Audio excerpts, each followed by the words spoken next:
안녕하세요. 오늘도 삶의 맛, 인생라면 채널을 찾아주셔서 감사합니다.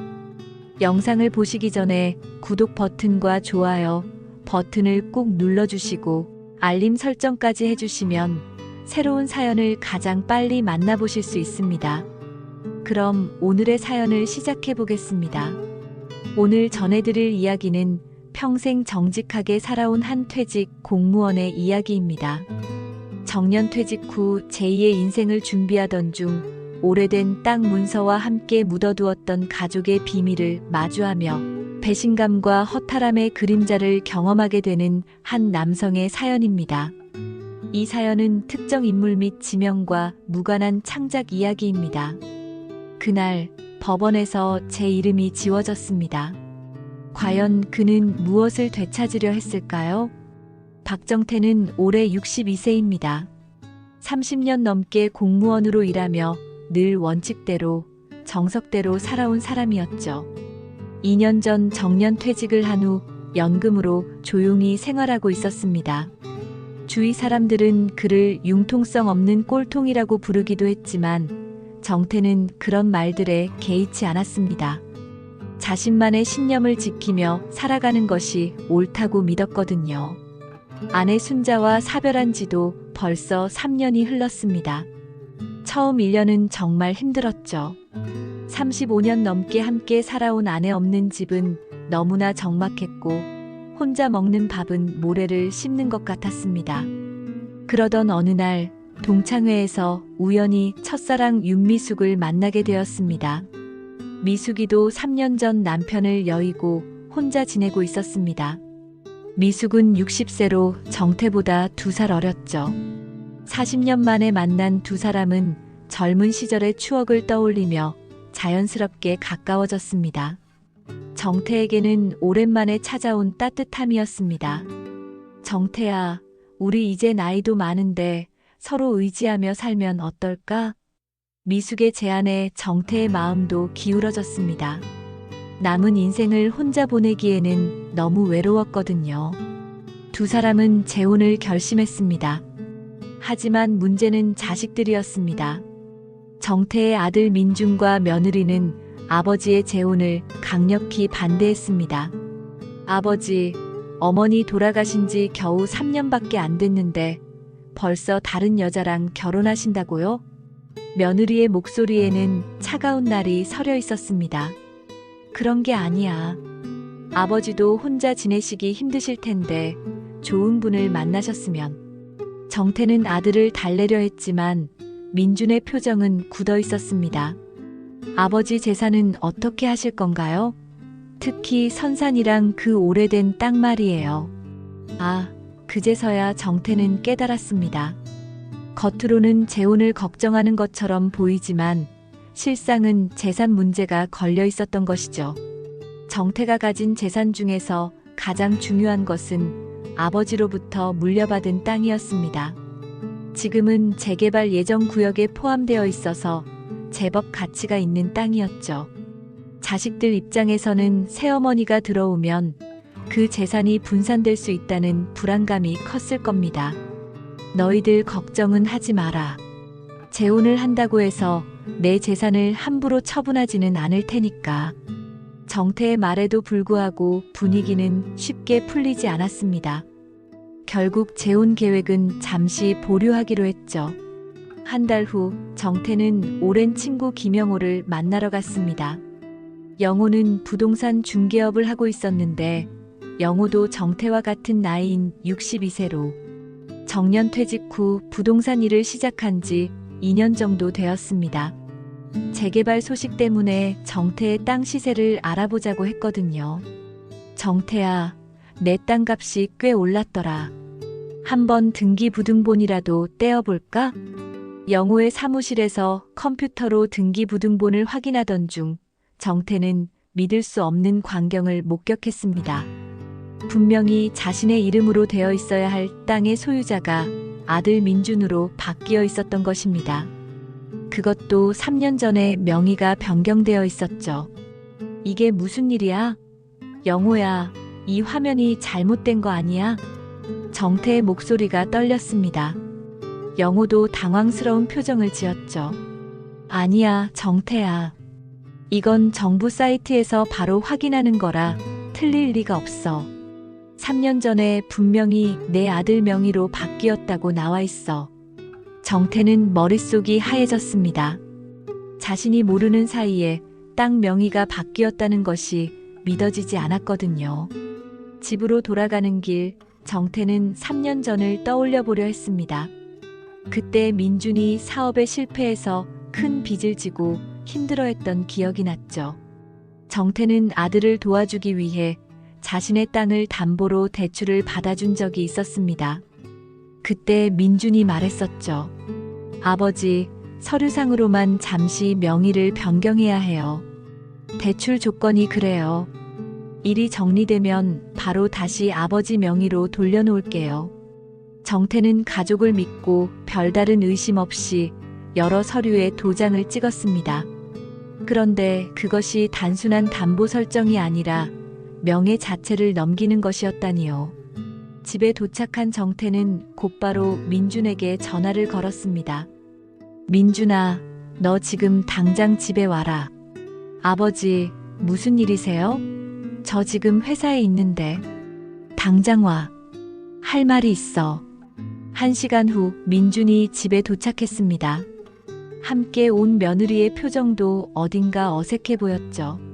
민준아, 내가 3년 전에 내 땅을 내 명의로 바꿨다는 게 사실이냐?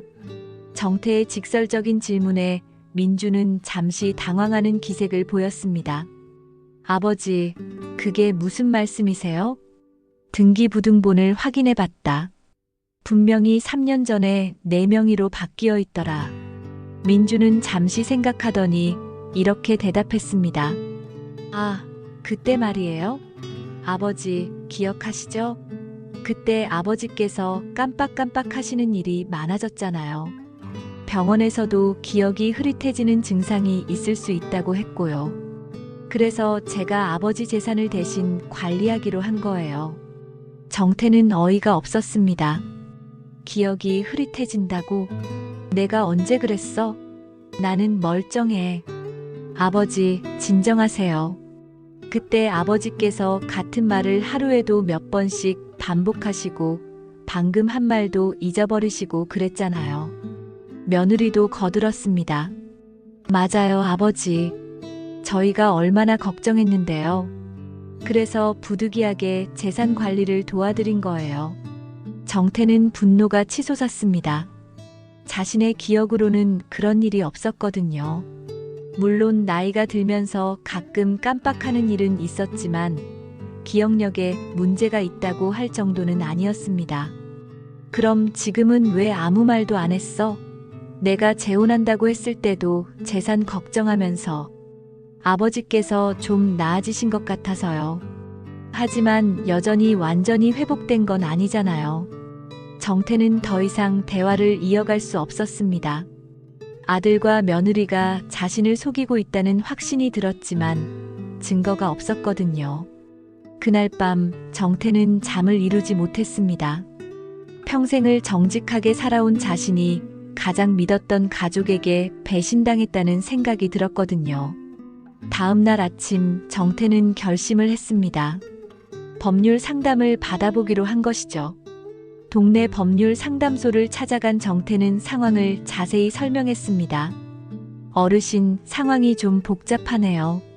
일단 3년 전에 명예 변경이 이루어졌는데 어르신께서 직접 서명하셨다면 법적으로는 유효한 증여로 볼 수 있어요.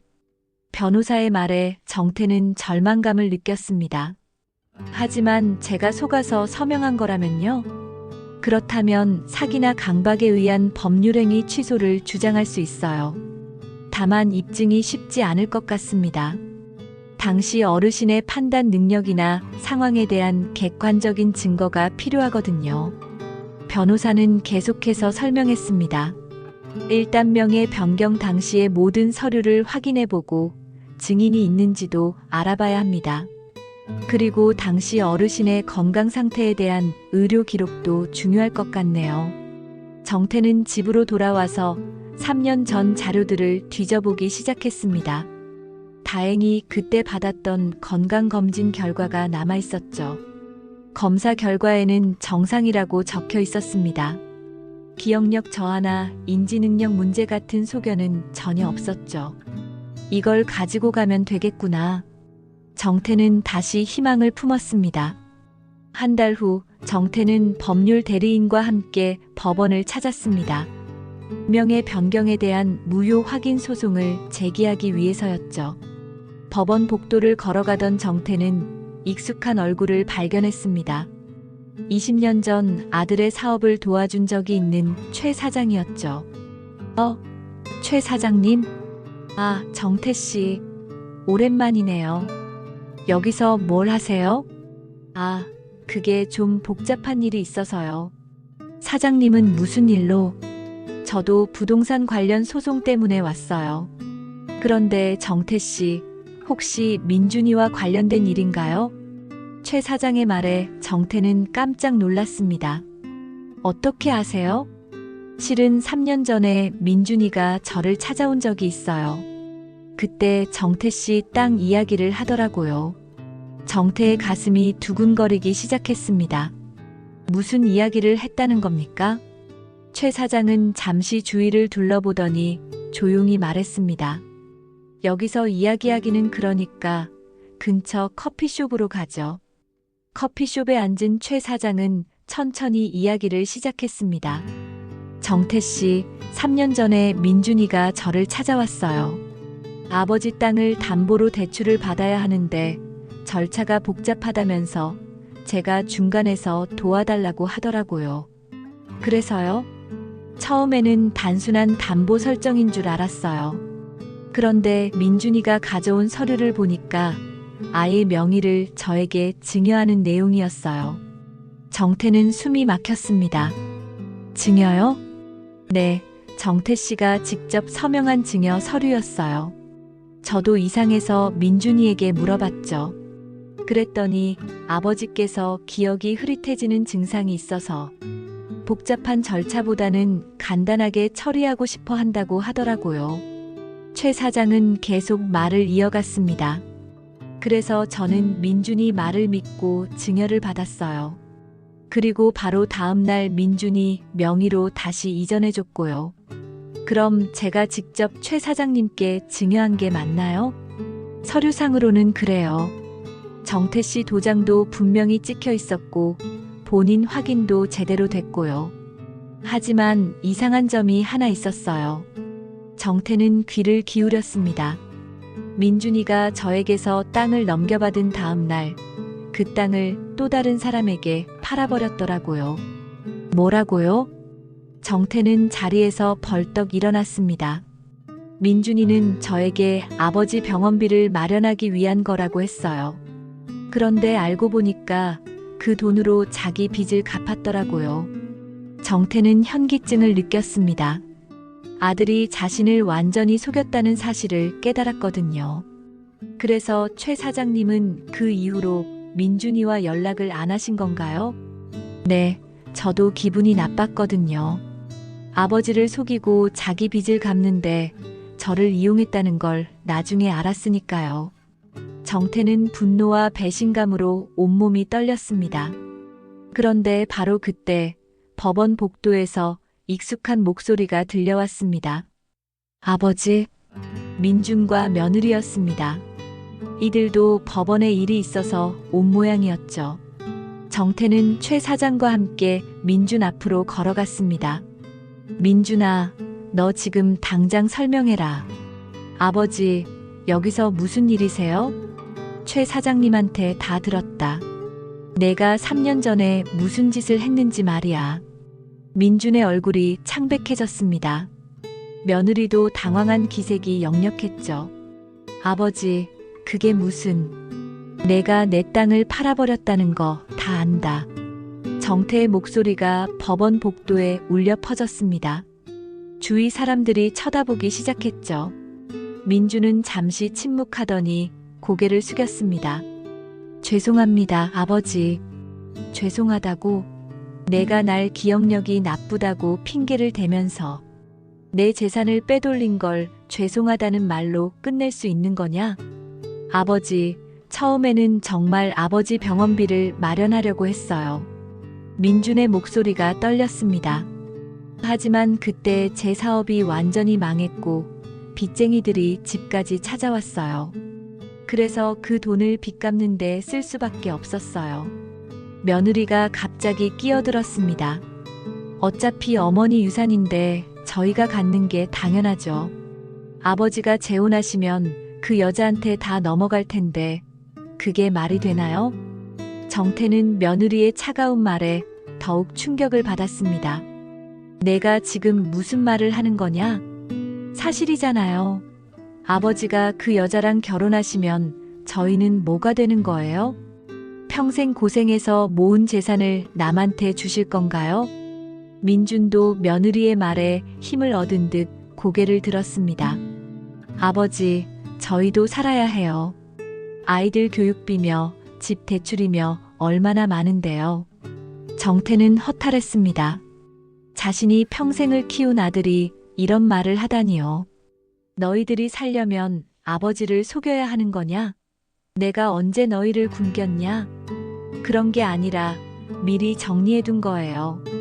어차피 아버지가 돌아가시면 저희가 상속받을 건데 조금 빨리 받은 것뿐이에요.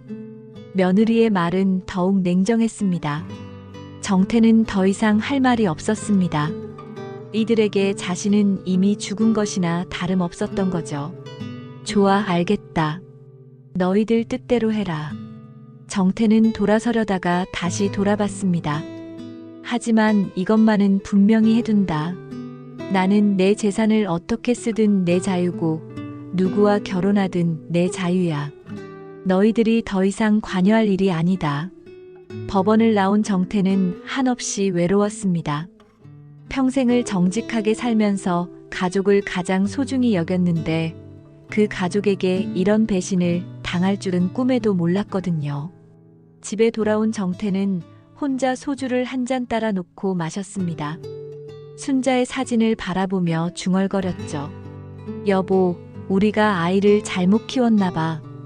이럴 줄 알았으면 더 엄하게 키울 걸 그랬어. 그때 핸드폰이 울렸습니다. 미숙에게서 온 전화였죠. 정태야, 괜찮아? 오늘 연락도 없고 해서 걱정됐어. 정태는 목이 메어 말이 나오지 않았습니다. 정태야, 무슨 일이야? 미숙아, 나 이제 아무것도 가진 게 없어. 무슨 소리야? 갑자기 왜 그래? 정태는 오늘 있었던 일을 미숙에게 모두 털어놓았습니다. 미숙은 말없이 들어주었죠. 정태야, 지금 어디 있어? 집에 있어. 나 지금 갈게. 거기서 기다려. 1시간 후 미숙이 정태의 집에 도착했습니다. 정태는 소주에 취해 테이블에 엎드려 있었죠. 정태야, 괜찮아? 미숙이 정태의 등을 토닥이며 위로했습니다.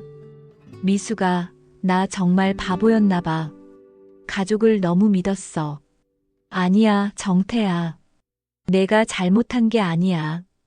가족을 믿는 게 잘못이겠어? 미숙의 따뜻한 위로에 정태는 눈물을 흘렸습니다. 62세 남자가 우는 모습이 초라해 보일 수도 있었지만 미숙은 그런 정태를 따뜻하게 껴안아 주었죠. 정태야, 가진 게 없으면 어째? 우리에게는 서로가 있잖아. 하지만 나 이제 정말 아무것도 줄 수 없어. 재산도 없고 자식들과도 연을 끊었고.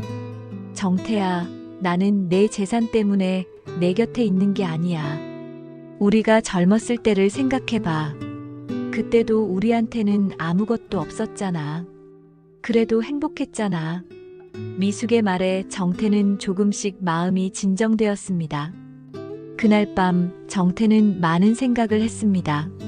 자신이 평생을 살아온 방식이 정말 옳은 것이었는지, 가족이라는 이름으로 모든 것을 용인해야 하는지, 이제 남은 인생을 어떻게 살아야 할지 말이죠. 다음 날 아침 정태는 결심을 했습니다. 법적으로 되찾을 수 있는 것은 되찾되 그것에만 매달리지는 않겠다고요. 그리고 미숙과의 결혼은 계획대로 진행하기로 했습니다. 정태는 변호사를 다시 찾아가 최 사장의 증언을 바탕으로 소송을 준비하기로 했습니다. 비록 시간이 걸리고 결과를 장담할 수는 없지만 적어도 진실을 밝히려는 노력은 해야 한다고 생각했거든요. 변호사님, 저는 돈을 되찾는 것보다 진실을 밝히는 게 더 중요해요. 제가 정말 기억력에 문제가 있었는지 아니면 속임을 당한 건지 분명히 하고 싶어요. 변호사는 정태의 의지를 확인하고 소송 준비를 시작했습니다. 한편 정태는 민준에게 마지막 편지를 썼습니다. 민준아, 아버지는 너를 원망하지 않는다. 다만 실망할 뿐이야. 내가 그런 방법으로밖에 문제를 해결할 수 없었다는 것이 안타깝고 아버지에게 진실을 말할 용기가 없었다는 것이 슬프다. 아버지는 이제 미숙이와 결혼할 거야. 너희가 반대하더라도 말이다. 남은 인생을 혼자 외롭게 살기에는 너무 아깝거든. 재산은 법정에서 결정될 일이고 그 결과가 어떻게 나오든 아버지는 받아들일 거야. 다만 한 가지는 분명히 해두고 싶다. 가족은 서로를 속이는 관계가 아니라 믿고 의지하는 관계여야 한다는 거야. 내가 어려움에 처했을 때 아버지에게 솔직하게 말했다면 아버지는 기꺼이 도와줬을 거야. 하지만 거짓말로 속이고 아버지를 기억력이 나쁘다고 핑계를 대는 것은 용서할 수 없어.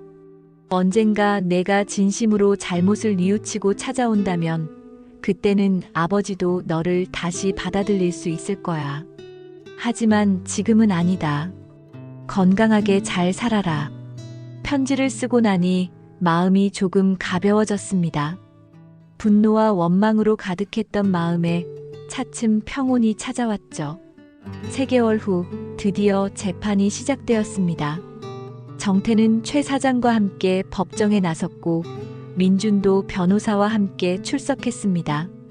재판부는 먼저 명예 변경 당시의 상황에 대해 조사했습니다. 정태가 제출한 건강검진 결과와 최 사장의 증언이 중요한 증거가 되었죠. 피고인 박민준 씨, 3년 전 명예 변경 당시 원고가 기억력에 문제가 있었다고 주장하셨는데 이를 뒷받침할 의료 기록이 있습니까? 없습니다, 재판장님. 하지만 일상생활에서 깜빡하는 일이 많았습니다. 그렇다면 왜 정식으로 진단을 받지 않으셨나요? 아버지께서 병원 가는 것을 싫어하셔서. 재판장은 고개를 저었습니다. 최 사장님, 당시 상황에 대해 증언해 주시기 바랍니다. 최 사장이 증언대에 섰습니다. 3년 전 박민준 씨가 저를 찾아와서 아버지 땅을 담보로 대출을 받고 싶다고 했습니다. 그런데 가져온 서류는 담보 설정이 아니라 증여 서류였습니다. 제가 이상해서 물어보니 아버지가 기억이 흐릿해지는 증상이 있어서 복잡한 절차보다는 간단하게 처리하고 싶어 한다고 했습니다. 그래서 어떻게 하셨나요? 저는 박민준 씨 말을 믿고 증여를 받았습니다. 그리고 바로 다음 날 다시 박민준 씨 명의로 이전해줬죠. 그런데 박민준 씨는 그 다음 날 그 땅을 다른 사람에게 팔아버렸습니다. 팔아버렸다고요? 네, 저에게는 아버지 병원비를 마련하기 위한 것이라고 했는데 나중에 알고 보니 자신의 빚을 갚는데 사용했더라고요. 재판장은 민준을 향해 물었습니다. 피고인은 이에 대해 어떻게 생각하십니까? 민준은 한참 동안 침묵하다가 입을 열었습니다. 모든 것이 사실입니다. 저는 아버지를 속였습니다. 법정이 조용해졌습니다. 민준의 갑작스러운 시인에 모두가 놀란 것이죠. 처음에는 정말 아버지를 위한 일이라고 생각했습니다.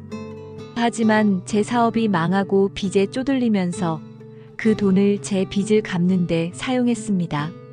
그리고 그 사실을 숨기기 위해 아버지가 기억력에 문제가 있다고 거짓말했습니다. 정태는 아들의 모습을 바라보며 복잡한 심정을 느꼈습니다. 분노보다는 안타까움이 더 컸죠. 그렇다면 피고인은 원고에게 손해를 끼쳤음을 인정하는 것입니까? 네, 인정합니다. 아버지께 깊이 사과드립니다. 한 달 후 법원은 명예 변경이 사기에 의한 것이라고 판결했습니다. 하지만 이미 땅이 제3자에게 팔려나간 상황이어서 원상 회복은 불가능했고 대신 민준이 정태에게 해당 금액을 배상하라는 판결이 나왔습니다. 정태는 법원을 나서면서 복잡한 기분이었습니다. 승소를 했지만 기쁘지 않았거든요. 가족과의 관계가 회복된 것도 아니고 잃어버린 신뢰가 되돌아온 것도 아니었으니까요. 법원 앞에서 민준이 정태에게 다가왔습니다. 아버지, 뭐야? 정말 죄송합니다. 제가 너무 잘못했습니다. 민준의 눈에는 눈물이 고여 있었습니다. 이제 와서 사과하면 뭐해? 이미 다 끝난 일인걸. 아버지, 제가 배상금을 마련해서 꼭 갚아드릴게요. 시간이 좀 걸리더라도. 정태는 한숨을 쉬었습니다. 민준아, 돈 문제가 아니야. 신뢰의 문제지. 내가 아버지를 어떻게 생각하는지 알았으니까 이제 더 이상 할 말은 없어. 아버지, 제발 한 번만 기회를 주세요. 기회는 내가 만드는 거야. 아버지가 주는 게 아니고. 정태는 돌아서서 걸어갔습니다. 뒤에서 민준이 부르는 소리가 들렸지만 돌아보지 않았죠. 한 달 후 정태와 미숙은 조용한 결혼식을 올렸습니다. 화려하지는 않았지만 두 사람에게는 더없이 소중한 시간이었죠. 민준은 결혼식에 참석하지 않았습니다. 초대장을 보냈지만 연락이 없었거든요. 정태는 섭섭했지만 예상했던 일이라 크게 동요하지 않았습니다. 결혼식 후 두 사람은 작은 아파트로 이사했습니다. 큰 집에서 살 필요도 없었고 서로만 있으면 충분했거든요. 정태야, 후회하지 않아? 뭘? 민준이랑 관계를 끄는 건 말이야. 정태는 잠시 생각해 보더니 대답했습니다. 관계를 끄는 게 아니야. 거리를 둔 거지. 언젠가 얘가 정말로 변한다면 그때 다시 생각해 볼 거야. 그때까지는 우리 둘이 행복하게 살면 돼. 미숙은 정태의 손을 꼭 잡았습니다. 해시태그 6개월 후의 변화. 민준은 아버지에게 배상해야 할 돈을 마련하기 위해 집을 팔았습니다. 그리고 작은 원룸으로 이사해서 새로 시작했죠. 며느리는 처음에는 불만이 많았지만 민준이 달라진 모습을 보면서 점차 이해하게 되었습니다. 민준은 매달 정태에게 일정 금액을 입금했습니다. 편지도 함께 보냈죠. 처음에는 사과의 내용이었지만 점차 근황 소식으로 바뀌어 갔습니다. 정태는 그 편지들을 읽었지만 답장을 보내지는 않았습니다. 아직은 때가 아니라고 생각했거든요. 어느 날 정태와 미숙이 공원을 산책하고 있을 때였습니다. 멀리서 민준 가족이 걸어오는 것이 보였죠. 민준도 정태를 발견했지만 가까이 오지는 않았습니다. 대신 멀리서 깊게 인사를 했죠. 정태도 고개를 끄덕여 인사를 받았습니다. 정태야, 언젠가는 화해할 수 있을 것 같은데 그럴지도 모르겠어. 하지만 그건 민준이가 얼마나 변했는지에 달려있어. 정태와 미숙의 결혼 1주년이 되는 날이었습니다. 두 사람은 젊은 시절 처음 만났던 공원으로 나들이를 갔죠. 정태야, 행복해? 물론이지. 너는? 나도 정말 행복해. 그런데 가끔 민준이가 생각나. 정태도 솔직히 아들이 그리웠습니다. 아무리 배신을 당했다고 해도 30년 넘게 키운 자식인데 그리워하지 않을 수가 있겠어요? 나도 그래. 하지만 먼저 손 내밀 생각은 없어. 얘가 정말로 뉘우치고 있는지 더 지켜봐야겠어. 그때 정태의 핸드폰이 울렸습니다. 민준에게서 온 문자였죠. 아버지, 오늘이 결혼 1주년이시죠? 축하드립니다. 아버지께서 행복하셨으면 좋겠습니다. 배상금은 이제 절반 정도 갚았습니다.